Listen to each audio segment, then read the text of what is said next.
বেদ আমার আল্লাহ এবং আল্লাহর রাসূলের পরিচয় দিয়ে কি বলছেন? হতারমিন্দ্র মহাসুরিন্দ্র ओम या देवी सर्वभूत संति रूपे ओम नमस्तुते ओम नमो नमोः ईश्वो सर्वस्व जगतं खालिदं बम्बाले विष्णु जसासो गृहे धर्ममाहं पापमादं अल्लाह इल्लल्लाहि वनादि स्वरूपे ओम नमस्तुते ओम नमो नमोः अल्लां जष्टां षष्टां पूर्णां परम्परां ओम प्रभंड प्रभासित कल्याण शांति जुगे जुगे नमः सर्वधात कल्याण वासुमती गौरी ऋषि मृत्यु जरा मृत्यु आगमनी नमः न द्वितीय मन तृतीय मन चतुर्थ मन पंचोते न पंचम मन षष्ठ मन सप्तम मन पंचोते न अष्टम मन नवम मन दशम मन पंचोते। एक आल्लाहर परिचय दिल। এই পরিচয় দিয়ে বেদ থেমে যায়নি। আর এখান থেকে বোঝা যায় যে আল্লাহকে মানলে কাজ হবে না।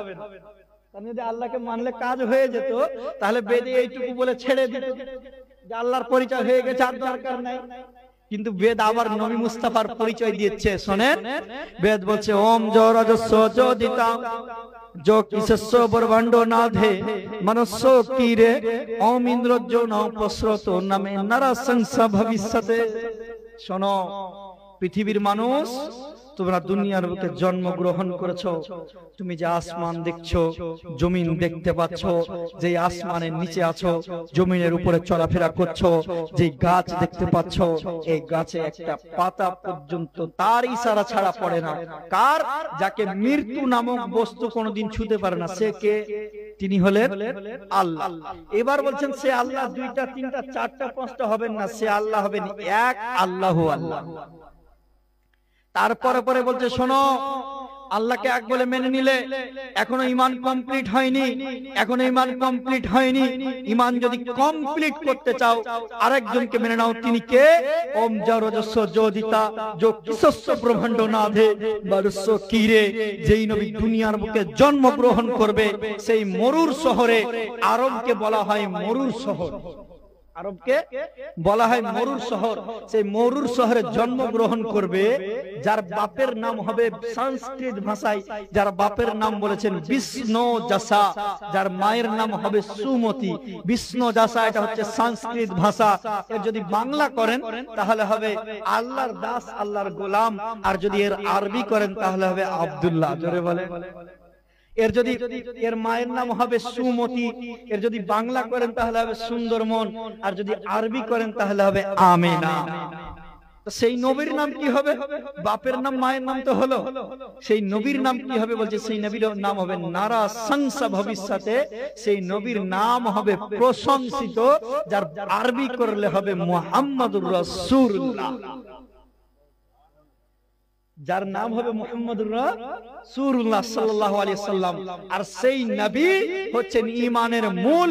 হে মুসলমান, আজকে যদি আপনি একটা গাছ আছে, গাছের ফল পেড়ে নেন ও গাছ বাঁচবে, গাছের ফুল পেড়ে নেন ও গাছ বাঁচবে, গাছের ডাল কেটে নেন ও গাছ বাঁচবে। কিন্তু গাছের ফুল ফল ডাল পালা শাখা পোশাকা রেখে দিয়ে যদি ও গাছের জড় কেটে দেন ও গাছ আর বাঁচবে, ও গাছ আর বাঁচবে না।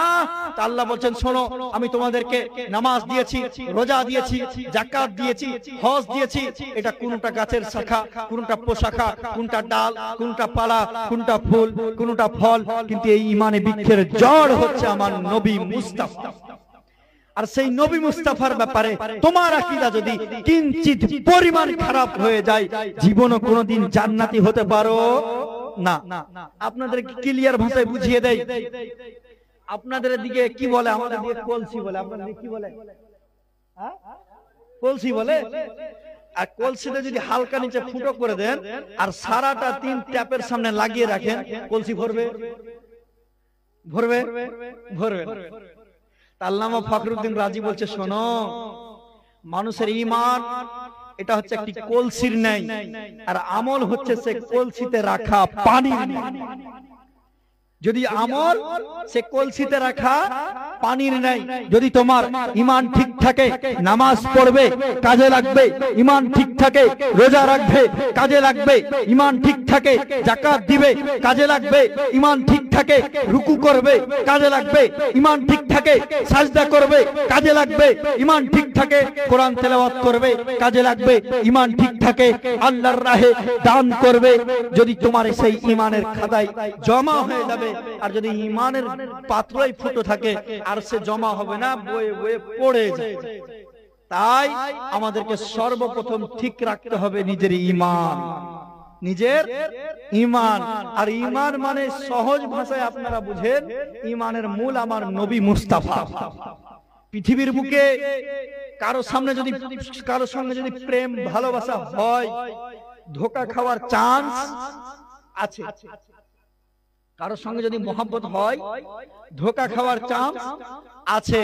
আজকালকার ভালোবাসা ডিজিটাল ভালোবাসা। আল্লাহ বলছে আমি তোমাকে নিজের জান চাইতে বেশি ভালোবাসি। হায় রে ভাই, তুমি নবীর হাদিস খুলে দেখলে না? ওকে বলছো জান চাইতে বেশি ভালোবাসি। জান চাইতে বেশি ভালোবাসা কাকে উচিত ছিল? উঠাও বুখারী মুসলিম শরীফের হাদিস। রাসূলুল্লাহ সাল্লাল্লাহু আলাইহি ওয়াসাল্লাম বলছেন, লা ইউমিনু আহাদুকুম হাত্তা আকুনা হাব্বা ইলাইহি মিন ওয়ালিদিহি ওয়া ওয়ালাদিহি ওয়ান নাসি আজমাইন। তোমরা ততক্ষণ পর্যন্ত পূর্ণ মুমিন হতে পারো না যতক্ষণ পর্যন্ত নিজের বাবা মা, সন্তান সন্ততি, পৃথিবীর সবার চাইতে নবী মুস্তাফাকে বেশি না ভালোবাসে। সবার চাইতে বেশি ভালোবাসতে হবে নবী মুস্তাফাকে। আর আপনি ভালোবাসেন কাকে? ধোঁকা খাওয়ার চান্স আছে। আর যদি নবী মুস্তাফাকে ভালোবাসেন, ধোঁকা খাবেন না। আপনি যদি যার সঙ্গে প্রেম ভালোবাসা করেছেন, ধোঁকা খেতে পারেন, কিন্তু নবীর সঙ্গে একবার প্রেমের বিজনেস করে দেখেন, বাকিতে নয়, নবী মুস্তাফা নগদে আপনার কবরে উপস্থিত হয়ে যাবে। আজ আমরা দুরূদ পড়ি না? দুরূদ পড়ি তো? দুরূদ পড়েন তো না? আপনাদের দিকে লোক আছে যারা পড়তে হবে না বলছে, পড়ে। হ্যাঁ, আপনাদের দিকে হয়তো নাই, কিন্তু আমাদের দিকে ঠিক আছে। ওই যে দুরূদ পড়া করবা কি? নবী তো তোমাদের দুরূদ শুনতেই পায় না। দুরূদ পড়া লাভ নাই। যদি ও কানা কোরআন হাদিস পড়তো, এ কথা বলতো। ও তো কোরআন হাদিস পড়েনি, ও গুগল পড়েছে। ও মৌলবি হয়েছে গুগল পড়া, কোরআন হাদিস পড়া লয়। কোরআনকে জিজ্ঞাসা করেন, কোরআন বলো। কোরআন বলছে শোনো, যেই দিন আল্লাহ পাক হযরত ইব্রাহিম আলাইহিস সালামকে বলল, এ আমার নবী ইব্রাহিম, তুমি আমার ঘর কাবাকে নির্মাণ করো। ইব্রাহিম আলাইহিস সালাম আল্লাহর ঘর কাবাকে নির্মাণ করলেন। কাবাকে নির্মাণ করার পরে হযরত ইব্রাহিম আলাইহিস সালাম আল্লাহকে বলছে, আল্লাহ তোমার ঘর কাবা নির্মাণ হয়ে গেছে, এবার কি করব? আল্লাহ বলছেন, তুমি ইব্রাহিম আমার কাবা ঘর জিয়ারতের জন্য জগতের মানুষকে ডাক দাও। জোরে বলেন, জগতের মানুষকে ডাক দাও। বাস আর 5 মিনিট দিচ্ছে, এটা বিষয় ক্লিয়ার করে দেই। জগতের মানুষকে ডাক দাও। সেদিন হযরত ইব্রাহিম আলাইহিস সালাম বলেছিল, আল্লাহ আমি কোনো মাইকের সামনে নেই, কোনো মাল্টিমিডিয়ার সামনে নেই, এভরি টাইম এক টাইমে আমার আওয়াজ সারা পৃথিবীতে পৌঁছাবে কি করে? আল্লাহ বলছে, আমার নবী ইব্রাহিম, ডাক দেওয়ার দায়িত্ব তোমার, মানুষের কান কান পর্যন্ত পৌঁছে দেওয়ার দায়িত্ব আমি খোদা। সেদিন ইব্রাহিম সালাম কি করেছিল? আবু কুবাইব পাহাড়ের চূড়ায় দাঁড়িয়ে মানব জাতিকে সেই কাবা ঘর জিয়ারতের জন্য ডাক দিয়েছিল। সেই কাবা ঘর জিয়ারতের জন্য ডাক দিয়েছিল। শুনেছিল কে কে? সেই খবর দিচ্ছেন গায়বের সংবাদদাতা নবী মুস্তাফা। আর যারা বলেন নবী গায়েব জানে না, কথা বললে কথা লম্বা হয়ে যাবে। যারা বলছেন নবী গায়েব জানে না, তো বলে সেই দিন ইব্রাহিম আলাইহিস সালাম আবু কুবাইব পাহাড়ের চূড়ায় দাঁড়িয়ে ডাক দিয়েছিল। সেই ডাক শুনেছিল কে কে? নবী মুস্তাফা বলছেন, যে মায়ের পেটে ছিল সে পর্যন্ত নবী ইব্রাহিমের ডাককে শুনতে পেয়েছে। আমার আপনার মতো সাধারণ মানুষ মায়ের পেট থেকে সেদিন ইব্রাহিম আলাইহিস সালামের ডাককে শুনতে পেয়েছিলাম। হে মুসলমান, জগতের বুকে পেট হচ্ছে দুইটা, এক মায়ের পেট, দ্বিতীয়টি হচ্ছে কবরের পেট। আমরা সাধারণ মানুষ হয়ে যদি মায়ের পেট থেকে ইব্রাহিমের ডাককে শুনতে পাই, নিশ্চয়ই নবী মুস্তাফা কবরের পেট থেকে আমাদের দুরূদ ও সালামকে শুনে থাকে। এবার আসেন, এটা কোরআন হলো, হাদিসে কি আছে? হ্যাঁ, হাদিসেও আছে। আবু দাউদ শরীফের হাদিস, রাসূলুল্লাহ সাল্লাল্লাহু আলাইহি ওয়াসাল্লাম বলেন, তোমরা যখন তোমাদের কোন ভাইকে দাফন করে ফিরে আসো, তো তোমাদের জুতোর খসখসি আওয়াজ পর্যন্ত সে মৃত ব্যক্তিটি শুনতে পায়। জুতোর খসখসি আওয়াজ সে মৃত ব্যক্তিটি শুনতে পায়। এবার বলেন, আপনার গ্রামে যে ছেলে মারা গিয়েছে, আপনার ভাই, ও কি নবী ছিল? আমার নবী বলছেন, আনা খাতামুন নবিয়িন লা নাবিয়্যা বাদা, আমি সর্বশেষ নবী, আমার পরে পৃথিবীতে আর অন্য কোন নবী আসবে না। তা আপনার ভাই যে মারা গিয়েছে কোনো নবী নয়, কবর থেকে কি করে আপনার জুতোর আওয়াজ শুনতে পেল? ও সাধারণ মানুষ হয়ে যদি আপনার জুতোর আওয়াজ শুনতে পায়, নিশ্চয়ই নবী মুস্তাফা মদিনা থেকে আশিকদের দুরুদ ও সালামকে শুনে থাকেন। আজকে জগতের বুকে মোবাইল এর পাওয়ার কতটুক, যদি আপনি প্লেনে করে কোন জায়গায় যান তো অটোমেটিক দেখবেন ফ্লাইট মোড অন হয়ে গেছে, আর ফোন ঢুকবে না। এটা মানুষের তৈরি, মানুষের তৈরি, এর লিমিট আছে। কিন্তু আমার আল্লাহ যেমন আনলিমিটেড, আমার নবী মুস্তাফাকে বানিয়েছেন আনলিমিটেড করে। নবী মুস্তাফা কত দিক থেকে শুনেন, তাআলা হযরত বলছেন দূর ও নজদীক কে সুননে वाले ও কান, কানে লালে কারামত পে লাখো। দূর ও নজদীক কে, দূরেরও শুনেন কাছেরও শুনেন সেই নবী মুস্তাফা। হে মুসলমান, আজ যারা নবীর মিলাদ কোরআন ও হাদিসে খুঁজে পায় না, সৌদি আরবে গিয়ে খুঁজে, আমার আপনার মতো মানুষ যদি সৌদি আরবে গিয়ে খুঁজে তো ঈদে মিলাদুন নবী খুঁজে পাবে? পাবে না। বলছে হুজুর হজে গিয়েছিলাম, হজে যাওয়ার পরে ওরা ওদের কিছু বুঝতে পারেনি, আমি দুইটা জিনিস বুঝতে পেরেছি। বলছে কি বুঝতে পেরেছো? বলছে মুয়াজ্জিন সাহেব বাংলাতে আযান দিচ্ছিল, ওটা বুঝেছি, আর ইমাম সাহেব বাংলাতে সূরা ফাতিহা পড়ছিল, ওটা বুঝেছি। ওর মতো যদি গুগল পড়া মৌলবি যায় তাহলে ওই দুটো ছাড়া কিছু বুঝতে পারবে না। সব কিছুর দলিল দেওয়ার সময় দেখে ওরা কি বলবে, মক্কাতে এটা আছে, মদিনাতে এটা আছে, কিন্তু যখন তারাবির বিষয় আসবে তখন আর বলবে না। কারণ আরবে এখন 20 রিকাত তারাবি হয়, আর ও 12 রিকাত ছেটে দিয়ে 8 রিকাত করে দিয়েছে। ও যদি এখন আরবের কথা বলে তো লাত খাবে, সেজন্য আর ওখানে আরবের কথা বলবে না। আমাদের মসজিদে, আপনাদের মসজিদে হাত উঠিয়ে ফরজ নামাজের পর দোয়া হয় না? হয়। বলছে ফরজ নামাজের পর দোয়া করে কি করবে? মানুষ মরে গেছে, দোয়া করে কি করবে? যে মরে গেছে ওর জন্য দোয়া করে লাভ নেই। তা আমরাও বলেছি মার গায়া মারদুদ না ফাতিহা না দুরুদ। তোরা মরে গেলে তোদের জিয়ারত হয় না, তোদের ফাতিহা হয় না, তোদের দোয়া হয় না। আর আলহামদুলিল্লাহ আমরা সুন্নিরা এমন ঘরে জন্ম নিয়েছি, মরার পরে আমাদের কবর জিয়ারত হয়, আমাদের জন্য দোয়াও হয়, আমাদের জন্য ফাতিহাও হয়, আমাদের জন্য ফাতিহা হয়।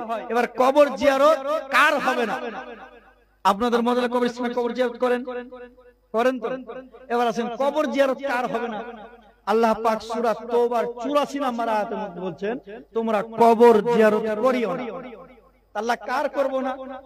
আল্লাহ বলছেন যে কাফির হয়ে মারা গেছে তার কবর জিয়ারত করিও না, যে মুশরিক হয়ে মারা গেছে তার কবর জিয়ারত করিও না, যে বেঈমান হয়ে মারা গিয়েছে তার কবর জিয়ারত করিও না। আল্লাহর কথা অনুযায়ী বুঝা গেল আজ যারা বাপের কবর জিয়ারত করে না, মায়ের কবর জিয়ারত করে না, বুঝতে হবে এরা নিজের বাপ মাকে মুসলমান মনে করে না। যদি মুসলমান মনে করতে জিয়ারত ঠিকই করতো। আলহামদুলিল্লাহ আমরা সুন্নি জামাতের লোক, আর আমরা সারাটা জীবন আহলে সুন্নাত ওয়াল জামাতের উপর কায়েম ও দায়েম থাকবো, বলেন ইনশাআল্লাহ। আর আহলে সুন্নাত ওয়াল জামাতের উপর দায়েম ও কায়েম থাকলে কি পাবে? ওই যে আল্লাহ পাকের নবী বলেছেন 73টি দলের মধ্যে 72টি দল জাহান্নামে যাবে, একটি দল জান্নাতে যাবে। সেই দল কোনটা? সেই দল হচ্ছে আহলে সুন্নাত ওয়াল জামাত। সেই জন্য যখনই আল্লাহর দরবারে দোয়া করবেন আল্লাহকে এটা অবশ্যই বলবেন, আল্লাহ তুমি আমাকে সারাটা জীবন আহলে সুন্নাত ওয়াল জামাতের উপর দায়েম কায়েম রাখিও। জোরে বলুন আল্লাহুম্মা আমিন। আল্লাহ যেন আমাদেরকে নবীর কথা অনুযায়ী চলার তৌফিক দান করেন, আমিন ইয়া রাব্বাল আলামিন। বেশি হবে যেই দলের রোজা তোমাদের রোজা থেকে বেশি হবে, যেই দলের হজ তোমাদের হজ থেকে বেশি হবে, যেই দলের ইবাদত তোমাদের ইবাদত থেকে বেশি হবে। কিন্তু পার্থক্য হবে একটাই, তোমাদের দিলের মধ্যে নবীর মহব্বত থাকবে, তাদের দিলের মধ্যে নবীর মহব্বত থাকবে। মিলাদ নবীর কথা অনুযায়ী, মিলাদ নবীর কথা অনুযায়ী আজকে যারা নিজেকে আহলে হাদিস বলে দাবি করছে, এদের হাদিস আবার মারাত্মক, অন্য কোন হাদিস মানবে না, বুখারী হলে মানবো না হয় মানবো। আর আমি বলি এখন দুনিয়ার বুকে 98% আহলে হাদিস, 1-2% বলবো না, 98% আহলে হাদিস বুখারী শরীফের পুরো নাম বলতে পারবে। যদি বলতে পারে আমি তাজামুল বলছি, আহলে হাদিসের এলাকাতে গিয়ে বলছি ভাই তোমরা যে বলো যে বুখারী ছাড়া অন্য কিছু মানি না, বুখারীতে থাকলে মানবো, তো বুখারী শরীফের পুরো নামটা বলো। তো গুগল পড়ে মৌলবি হয়েছে, কি করে বুখারী শরীফের পুরো নাম বলবে? ও তার মাদ্রাসায় পড়ে মৌলবি হয়নি, মাদ্রাসায় যদি মৌলবি হওয়ার জন্য মাদ্রাসায় 11-12 বছর পড়তে হয়, আর ও যদি ল্যাপটপ চালিয়ে রাতে রাতে মৌলবি হয়ে যায়, তো ওই মৌলবির মধ্যে আর যে 10 বছর 12 বছর পড়ে মৌলবি হয়েছে, ওর মধ্যে পার্থক্য হবে কিনা? রাতের বেলা ওর বাপ নামাজ পড়েছে নাভির নিচে হাত বেঁধে, ওর দাদু নামাজ পড়েছে নাভির নিচে হাত বেঁধে, ও এশা নামাজ পড়লো নাভির নিচে হাত বেঁধে, রাত্রিবেলা গুগল সার্চ করে ফজরের নামাজের সময় হাত বেঁধে বুকের উপরে। বলছে ভাই কেন? হুজুর সহি হাদিসে আছে, সহি হাদিসে আছে। সহি হাদিস কাকে বলে শুনেন, যদি সহি হাদিসকে বুঝতে হয় সর্বপ্রথম আপনাকে কোরআন যদি বুঝতে হয় নবীকে বুঝতে হবে, হাদিস যদি বুঝতে হয় নবীকে বুঝতে হবে। সেই নবীকে জিজ্ঞাসা করেন, ইয়া রাসূলুল্লাহ ইয়া হাবিবাল্লাহ নবী, আমরা যে নামাজ পড়বো কিভাবে নামাজ পড়বো? নবী বুখারী শরীফের মধ্যে বলছেন, তোমরা যেমন ভাবে আমাকে নামাজ পড়তে দেখেছো তেমন ভাবে তোমরা নামাজ পড়ো। কারণ আমরা তো নবীকে দেখিনি, আমরা কি করব? নবী কি করে নামাজ পড়ছিল আমরা কিভাবে বুঝবো? তো নবীকে দেখেছিল কে? সাহাবা। সাহাবাকে দেখেছিল কে? তাবেঈ। তাবেঈকে দেখেছিল কে? তাবেঈ। রাসূলুল্লাহ সাল্লাল্লাহু আলাইহি সাল্লাম বলছেন, কিয়ামতের পূর্বে 73টি দল হবে, 73টি দলের মধ্যে 72টি দল জাহান্নামে যাবে, একটি দল জান্নাতে যাবে। সেই দল কোন দল? আল্লামা ইবনে তাইমিয়া লিখছেন, যেই দল জান্নাতে যাবে সেই দল আর অন্য কোন দল নয়, সেই দলটির নাম হচ্ছে আহলে সুন্নাত ওয়াল জামাত। আর নবীর ভাষায় নবী বলেছেন, যেই দল আমার দল এবং আমার সাহাবীদের। তাহলে আপনাকে বুঝতে হবে নবী কিভাবে নামাজ পড়েছেন।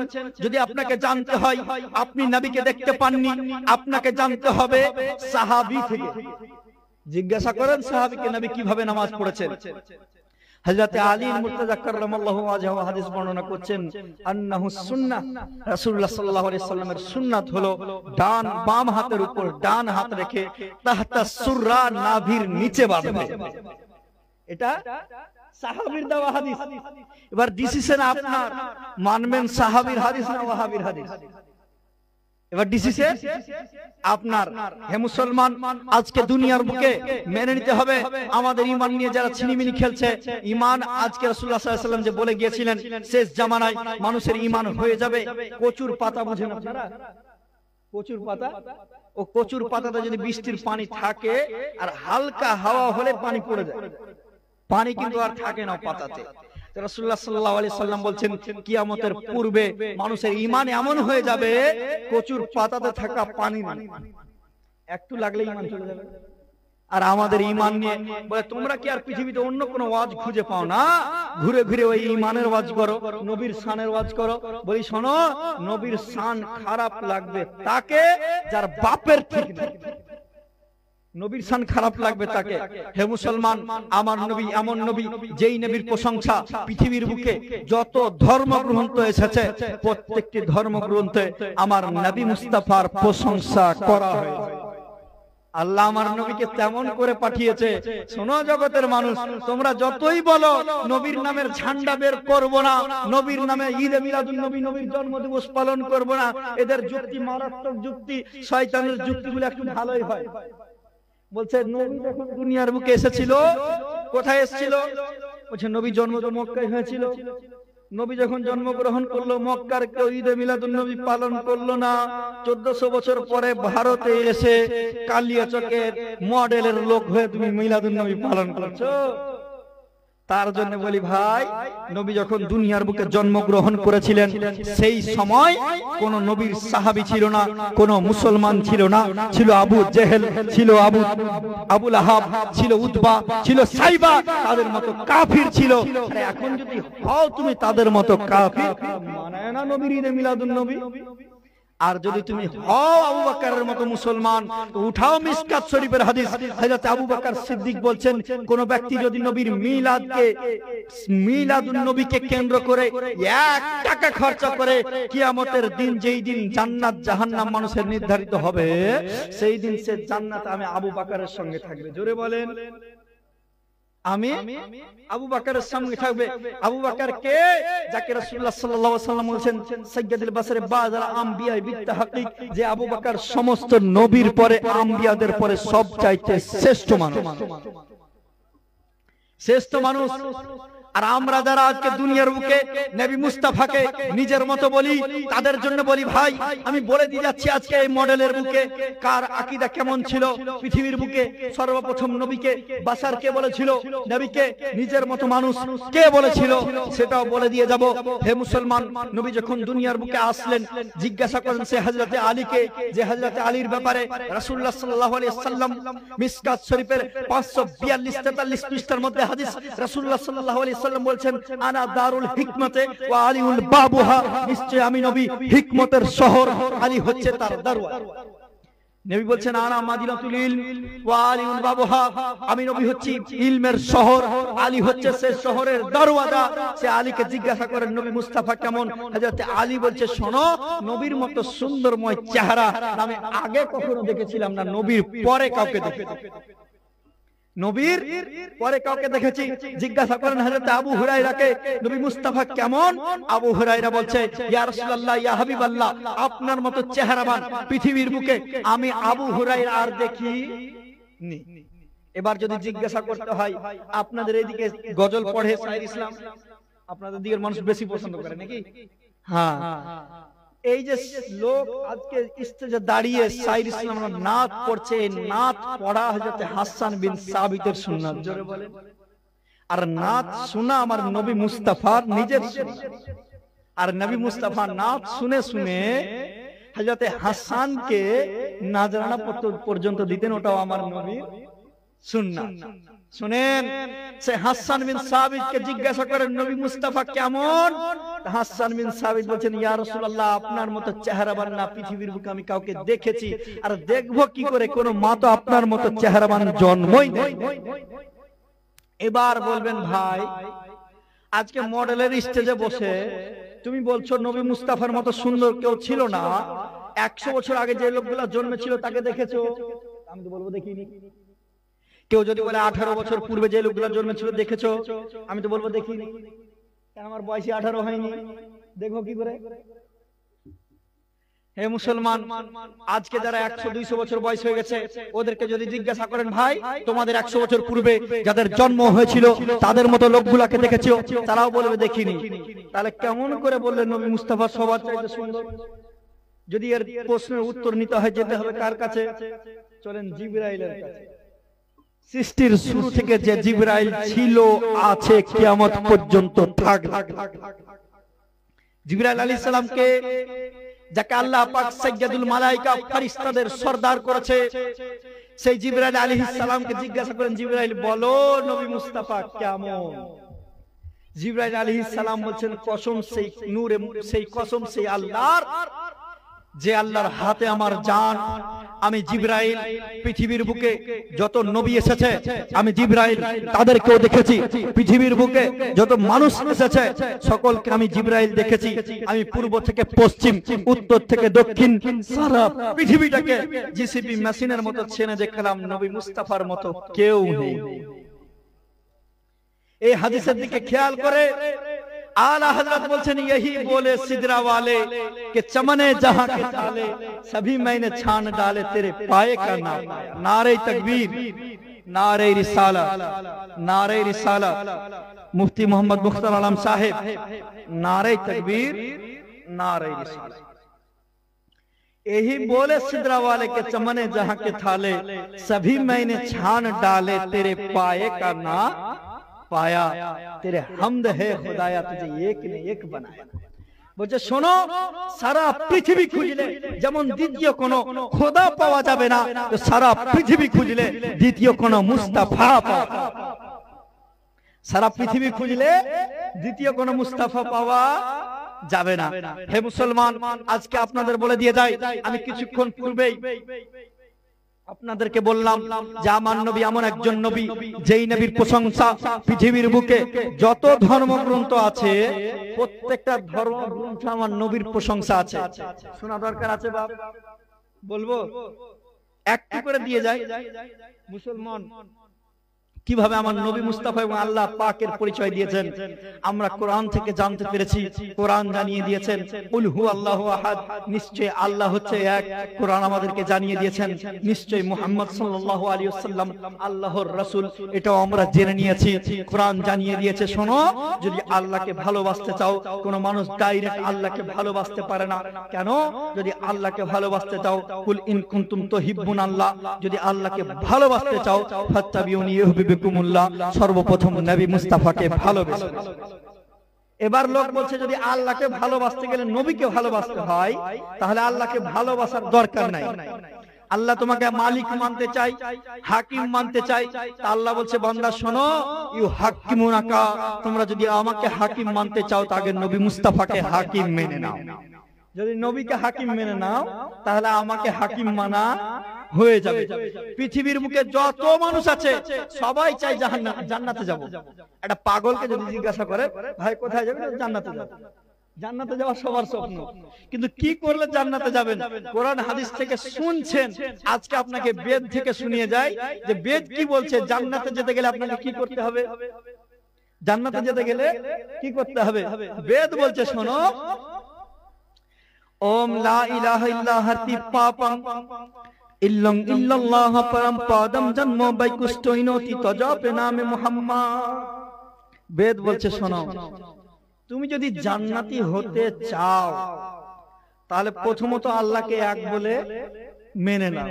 আহলে হাদিসরা বলে আমরা আল্লাহকে এক বলে মানলাম, ওরাও তো মানে। আল্লাহকে এক বলে মেনে নিয়েছো, এখনো তুমি জান্নাত হতে পারো না। এবার বলছে যদি আল্লাহর রহমত হয় তাহলে জান্নাত পেয়ে যাবো, নবী মুস্তাফার দরকার নাই।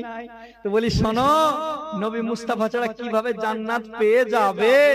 আমার আজকে আপনাদেরকে যদি আমাদের মতো মৌলভী সাহেবের সামনে পড়ে তো ওদের টাটকা জবাব দেওয়া যায়, কিন্তু ওরা তো আলিমের সামনে বলবে না, ওই চায়ের দোকানে বসে বসে গল্প করবে।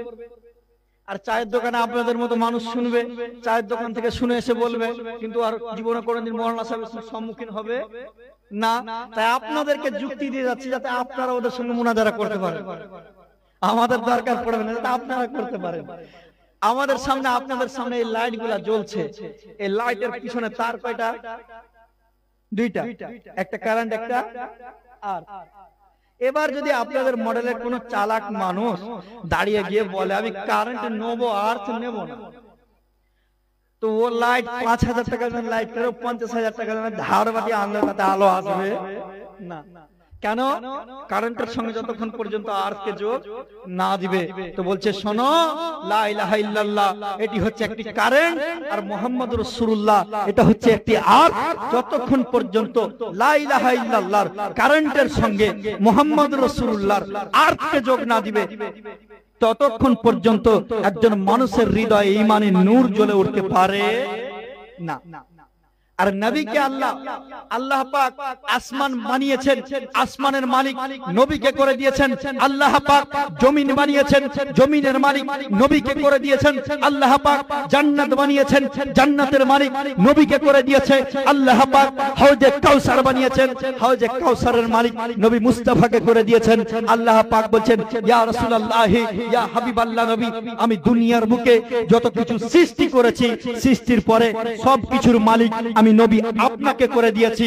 এবার নবী যার জান্নাত তার। সেই জন্য তাআলা হযরত বলেন তুঝসে और जन्नत से मतलब क्या वहां भी दूर हो, तुझसे और जन्नत से मतलब क्या वहां भी दूर हो, हम रसूलुल्लाह के और जन्नत रसूलुल्लाह की। তোমরা জান্নাত থেকে দূরে হটে যাও কেন?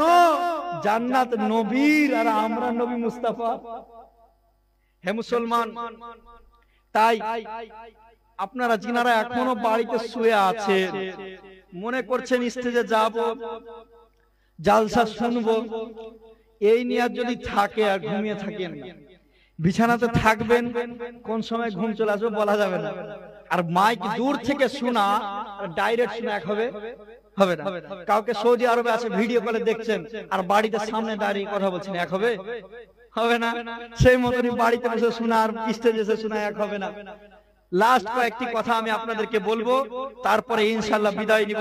আপনাদের সামনে দেখতে পাচ্ছেন মুফতি মোহাম্মদ মুখতার আলম সাহেব, উনি বসে আছেন, আর আল্লাহ উনাকে আওয়াজ দিয়েছেন। আমি তো গজল টজল পড়তে পারি না, উনার কাছ থেকে শুনবেন আল্লাহ কেমন আওয়াজ দিয়েছেন। হে মুসলমান, তাই আর কয়েকটি কথা বেদ থেকে বলবো বলে আমি বিদায় নেব ইনশাআল্লাহ। শুনবেন তো? শুনবেন তো? হ্যাঁ, পুরা মুড নিয়ে থাকেন। যারা বাড়িতে শুয়ে আছে ওরা তো মনে মনে ভাবে যে না, স্টেজে লোক ছিল, স্টেজে লোক ছিল। একবার জোরে বলেন তো সুবহানাল্লাহ। শোনেন, বেদ আমার আল্লাহ এবং আল্লাহর রাসূলের পরিচয় দিয়ে কি বলছেন। হতারমিন্দ্র মহাসুরিন্দ্র ওম ইয়া দেবী সর্বভূত সন্তি রূপে ওম নমস্তুতে ওম নমো নমঃ ঈশ্বো সর্বস্ব জগতং খালিদং বম্বালে বিষ্ণু যশাসো গৃহে ধর্মমাহং পাপমাদং আল্লাহ ইল্লাল্লাহি বনাদে স্বরূপে ওম নমস্তুতে ওম নমো নমঃ আল্লাং জষ্টাং ষষ্ঠাং পূর্ণাং পরম্পরাং ওম প্রভণ্ড প্রভাসিত কল্যাণ শান্তি যুগে যুগে নমঃ সর্বধাত কল্যাণ বাসুমতি গৌরী ঋষি মৃত্যু যারা মৃত্যু আগমনি নমঃ না দ্বিতীয়ম না তৃতীয়ম না চতুর্থম না পঞ্চমতে না পঞ্চম না ষষ্ঠম না সপ্তম না পঞ্চমতে না অষ্টম না নবম না দশম না পঞ্চমতে। এক আল্লাহর পরিচয় দিল। এই পরিচয় দিয়ে বেদ থেমে যায়নি। আর এখান থেকে বোঝা যায় যে আল্লাহকে মানলে কাজ হবে না। যদি আল্লাহকে মানলে কাজ হয়ে যেত তাহলে বেদে এইটুকু বলে ছেড়ে দিত যে আল্লাহর পরিচয় হয়ে গেছে, আর দরকার নাই। কিন্তু বেদ আবার নবী মুস্তাফার পরিচয় দিচ্ছে। শোনেন, বেদ বলছে ওম জরজস্ব যোদিতা जो किसस्व ब्रह्मांड नाधे मनुष्य कीरे ओम इंद्रज्यो न पस्रतो नामे नर संसा भविष्यते। শোনো, পৃথিবীর মানুষ, তোমরা দুনিয়ার বুকে জন্মগ্রহণ করেছো। তুমি যে আসমান দেখছো, জমিন দেখতে পাচ্ছ, যে আসমানের নিচে আছো, জমিনের উপরে চলাফেরা করছো, যে গাছ দেখতে পাচ্ছ, এই গাছে একটা পাতা পর্যন্ত তার ইশারা ছাড়া পড়ে না। কার? যাকে মৃত্যু নামক বস্তু কোনোদিন ছুঁতে পারে না। সে কে? তিনি হলেন আল্লাহ। এবার বলছেন সে আল্লাহ দুইটা তিনটা চারটা পাঁচটা হবেন না, সে আল্লাহ হবেন এক, আল্লাহ আল্লাহ। তারপরে পরে বলছে শোনো, আল্লাহকে এক বলে মেনে নিলে এখনো ঈমান কমপ্লিট হয়নি, এখনো ঈমান কমপ্লিট হয়নি। ঈমান যদি কমপ্লিট করতে চাও আরেকজনকে মেনে নাও। তিনি কে? ওম জরজস্ব যোদিতা जो किसস্ব ব্রহ্মাণ্ড নাধে বরস্ব কিরে। যেই নবী দুনিয়ার বুকে জন্মগ্রহণ করবে সেই মরুর শহরে, আরবকে বলা হয় মরুর শহর, আরবকে বলা হয় মরুর শহর। সেই মরুর শহরে জন্মগ্রহণ করবে যার বাপের নাম হবে সংস্কৃত ভাষায়, যার বাপের নাম বলেছেন বিষ্ণু যশা, যার মায়ের নাম হবে সুমতি। বিষ্ণু যশা এটা হচ্ছে সংস্কৃত ভাষা। এর যদি বাংলা করেন তাহলে হবে আল্লাহর দাস, আল্লাহর গোলাম। আর যদি এর আরবি করেন তাহলে হবে আব্দুল্লাহ। জোরে বলে। এর যদি এর মায়ের নাম হবে সুমতি, এর যদি বাংলা করেন তাহলে হবে সুন্দরমন, আর যদি আরবি করেন তাহলে হবে আমেনা। তো সেই নবীর নাম কি হবে? বাপের নাম মায়ের নাম তো হলো, সেই নবীর নাম কি হবে? বলছে সেই নবীর নাম হবে নারা সংসা ভবিষ্যতে। সেই নবীর নাম হবে প্রশংসিত, যার আরবি করলে হবে মুহাম্মাদুর রাসূলুল্লাহ, যার নাম হবে মুহাম্মাদুর রাসূলুল্লাহ সাল্লাল্লাহু আলাইহি সাল্লাম। আর সেই নবী হচ্ছেন ঈমানের মূল। হে মুসলমান, আজকে যদি আপনি একটা গাছ আছে, গাছের ফল পেড়ে নেন ও গাছ বাঁচবে, গাছের ফুল পেড়ে নেন ও গাছ বাঁচবে, গাছের ডাল কেটে নেন ও গাছ বাঁচবে। কিন্তু গাছের ফুল ফল ডালপালা শাখা পোশাকা রেখে দিয়ে যদি ও গাছের জড় কেটে দেন ও গাছ আর বাঁচবে, ও গাছ আর বাঁচবে না। আল্লাহ বলছেন শোনো, আমি তোমাদেরকে নামাজ দিয়েছি, রোজা দিয়েছি, যাকাত দিয়েছি, হজ দিয়েছি। এটা কোনটা গাছের শাখা, কোনটা পোশাখা, কোনটা ডাল, কোনটা পালা, কোনটা ফুল, কোনটা ফল, কিন্তু এই ঈমানে বৃক্ষের জড় হচ্ছে আমার নবী মুস্তাফা। আর সেই নবী মুস্তাফার ব্যাপারে তোমার আকীদা যদি কিঞ্চিত পরিমাণ খারাপ হয়ে যায়, জীবনও কোনোদিন জান্নাতি হতে পারো না। আপনাদের ক্লিয়ার ভাষায় বুঝিয়ে দেয়। আপনাদের দিকে কি বলে? আমাদের দিকে কলসি বলে। আপনাদের দিকে কি বলে? কলসি বলে। আর কলসিতে যদি হালকা নিচে ফুটো করে দেন আর সারাটা 3 ট্যাপের সামনে লাগিয়ে রাখেন, কলসি ভরবে ভরবে ভরবে।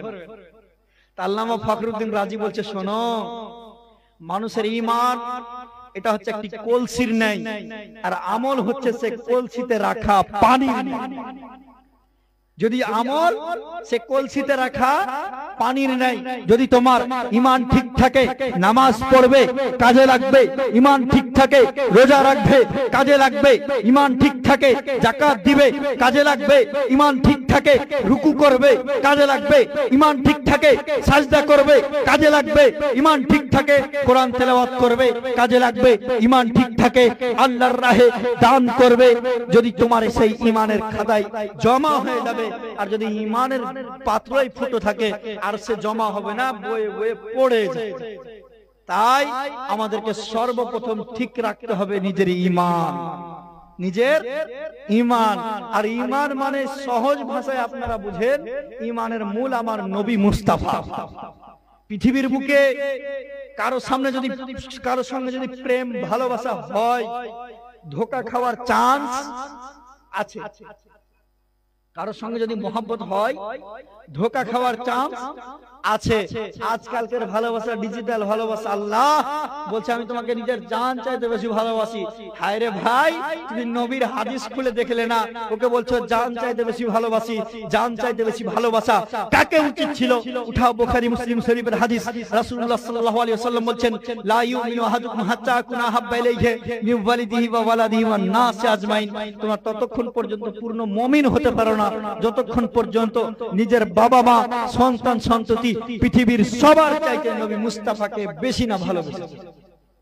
সবার চাইতে বেশি ভালোবাসতে হবে নবী মুস্তাফাকে। আর আপনি ভালোবাসেন কাকে? ধোঁকা খাওয়ার চান্স আছে। আর যদি নবী মুস্তাফাকে ভালোবাসেন, ধোঁকা খাবেন না। আপনি যদি যার সঙ্গে প্রেম ভালোবাসা করেছেন, ধোঁকা খেতে পারেন, কিন্তু নবীর সঙ্গে একবার প্রেমের বিজনেস করে দেখেন, বাকিতে নয়, নবী মুস্তাফা নগদে আপনার কবরে উপস্থিত হয়ে যাবে। আজ আমরা দুরূদ পড়ি না? দুরূদ পড়ি তো? দুরূদ পড়েন তো? না আপনাদের দিকে লোক আছে যারা পড়তে হবে না বলছে? পড়ে? হ্যাঁ, আপনাদের দিকে হয়তো নাই, কিন্তু আমাদের দিকে ঠিক আছে। ওই যে দুরূদ পড়া করবা কি? নবী তো তোমাদের দুরূদ শুনতেই পায় না। দুরূদ পড়া লাভ নাই। যদি ও কানা কোরআন হাদিস পড়তো, এ কথা বলতো। ও তো কোরআন হাদিস পড়েনি, ও গুগল পড়েছে। ও মৌলবি হয়েছে, গুগল পড়া, কোরআন হাদিস পড়া লয়। কোরআনকে জিজ্ঞাসা করেন, কোরআন বলো। কোরআন বলছে, শোনো, যেই দিন আল্লাহ পাক হযরত ইব্রাহিম আলাইহিস সালামকে বলল, এ আমার নবী ইব্রাহিম, তুমি আমার ঘর কাবাকে নির্মাণ করো। ইব্রাহিম আলাইহিস সালাম আল্লাহর ঘর কাবাকে নির্মাণ করলেন।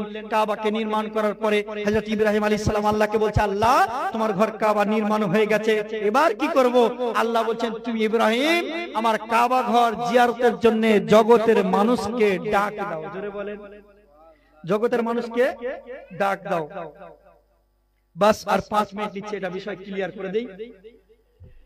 জগতের মানুষকে ডাক দাও। সেদিন হযরত ইব্রাহিম আলাইহিস সালাম বলেছিল, আল্লাহ, আমি কোনো মাইকের সামনে নেই, কোনো মাল্টিমিডিয়ার সামনে নেই, এভরি টাইম এক টাইমে আমার আওয়াজ সারা পৃথিবীতে পৌঁছাবে কি করে? আল্লাহ বলছে, আমার নবী ইব্রাহিম, ডাক দেওয়ার দায়িত্ব তোমার, মানুষের কান কান পর্যন্ত পৌঁছে দেওয়ার দায়িত্ব আমি খোদা। সেদিন ইব্রাহিম সালাম কি করেছিল? আবু কুবাইব পাহাড়ের চূড়ায় দাঁড়িয়ে মানব জাতিকে সেই কাবা ঘর জিয়ারতের জন্য ডাক দিয়েছিল। সেই কাবা ঘর জিয়ারতের জন্য ডাক দিয়েছিল। শুনেছিল কে কে? সেই খবর দিচ্ছেন গায়বের সংবাদদাতা নবী মুস্তাফা। আর যারা বলেন নবী গায়েব জানে না, কথা বললে কথা লম্বা হয়ে যাবে।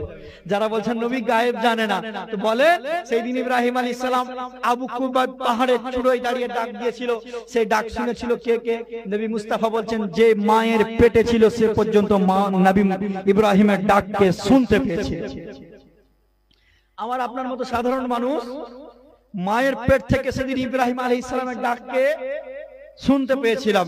হে মুসলমান, জগতের বুকে পেট হচ্ছে দুইটা, এক মায়ের পেট, দ্বিতীয়টি হচ্ছে কবরের পেট। আমরা সাধারণ মানুষ হয়ে যদি মায়ের পেট থেকে ইব্রাহিমের ডাককে শুনতে পাই, নিশ্চয়ই নবী মুস্তাফা কবরের পেট থেকে আমাদের দুরুদ ও সালামকে শুনে থাকে।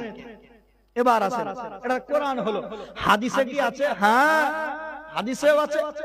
আবু দাউদ শরীফের হাদিস, রাসূলুল্লাহ সাল্লাল্লাহু আলাইহি ওয়াসাল্লাম বলেন, তোমরা যখন তোমাদের কোন ভাইকে দাফন করে ফিরে আসো, তো তোমাদের জুতোর খসখসি আওয়াজ পর্যন্ত সে মৃত ব্যক্তিটি শুনতে পায়। জুতোর খসখসি আওয়াজ সে মৃত ব্যক্তিটি শুনতে পায়। এবার বলেন, আপনার গ্রামে যে ছেলে মারা গিয়েছে, আপনার ভাই, ও কি নবী ছিল? আমার নবী বলছেন, আনা খাতামুন নবিয়িন লা নাবিয়্যা বাদা, আমি সর্বশেষ নবী, আমার পরে পৃথিবীতে আর অন্য কোন নবী আসবে না। তা আপনার ভাই যে মারা গিয়েছে কোন নবী নয়, কবর থেকে কি করে আপনার জুতোর আওয়াজ শুনতে পেল?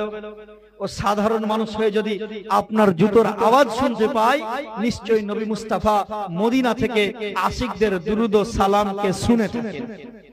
আজকে জগতের বুকে মোবাইল এর পাওয়ার কতটুক, যদি আপনি প্লেনে করে কোন জায়গায় যান তো অটোমেটিক দেখবেন ফ্লাইট মোড অন হয়ে গেছে, আর ফোন ঢুকবে না। এটা মানুষের তৈরি, মানুষের তৈরি, এর লিমিট আছে। কিন্তু আমার আল্লাহ যেমন আনলিমিটেড, আমার নবী মুস্তাফাকে বানিয়েছেন আনলিমিটেড করে। নবী মুস্তাফা কত দিক থেকে শুনেন, তাআলা হযরত বলছেন, দূর ও নজদীক কে সুননে वाले ও কান, কানে লালে কারামত পে লাখো। দূর ও নজদীক কে, দূরেরও শুনেন, কাছেরও শুনেন, সেই নবী মুস্তাফা। হে মুসলমান, আজ যারা নবীর মিলাদ কোরআন ও হাদিসে খুঁজে পায় না, সৌদি আরবে গিয়ে খুঁজে, আমার আপনার মতো মানুষ যদি সৌদি আরবে গিয়ে খুঁজে, তো ঈদে মিলাদুন নবী খুঁজে পাবে? পাবে না। বলছে, হুজুর হজে গিয়েছিলাম, হজে যাওয়ার পরে ওদের কিছু বুঝতে পারেনি, আমি দুইটা জিনিস বুঝতে পেরেছি। বলছে, কি বুঝতে পেরেছো? বলছে, মুয়াজ্জিন সাহেব বাংলাতে আযান দিচ্ছিল, ওটা বুঝেছি, আর ইমাম সাহেব বাংলাতে সূরা ফাতিহা পড়ছিল, ওটা বুঝেছি। ওর মতো যদি গুগল পড়া মৌলবি যায়, তাহলে ওই দুটো ছাড়া কিছু বুঝতে পারবে না। সবকিছুর দলিল দেওয়ার সময় দেখে ওরা কি বলবে, মক্কাতে এটা আছে, মদিনাতে এটা আছে, কিন্তু যখন তারাবির বিষয় আসবে তখন আর বলবে না।